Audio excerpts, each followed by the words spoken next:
Family কার্ডের মাধ্যমে vote কেনার কৌশল অবলম্বন করা হচ্ছে বলে মন্তব্য করেছেন এনসিপির আহ্বায়ক নাহিদ ইসলাম। সকালে রাজধানীর শাহজাদপুরে নির্বাচনের প্রচারের সময় এই মন্তব্য করেন তিনি। বলেন, বিভিন্ন এলাকায় ভয় তৈরি করে রেখেছে একটি দল, তারা আগেও আচরণবিধি লঙ্ঘন করেছে। মানুষ তাদের মিথ্যা আশ্বাস বিশ্বাস করছে না। আরও বলেন, 12 ফেব্রুয়ারি সুষ্ঠু নির্বাচন করতে এনসিপির কর্মীরা কেন্দ্র পাহারা দেবে।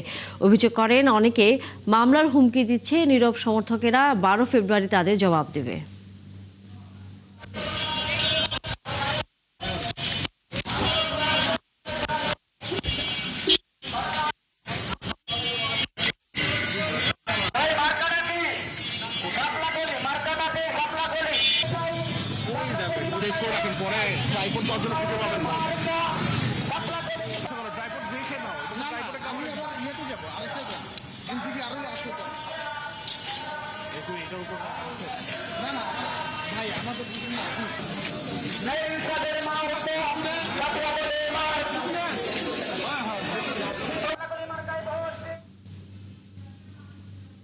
রায় দিবে তাদের ভোটের মাধ্যমে, যদি ভোটটা সুষ্ঠুভাবে দিতে পারে।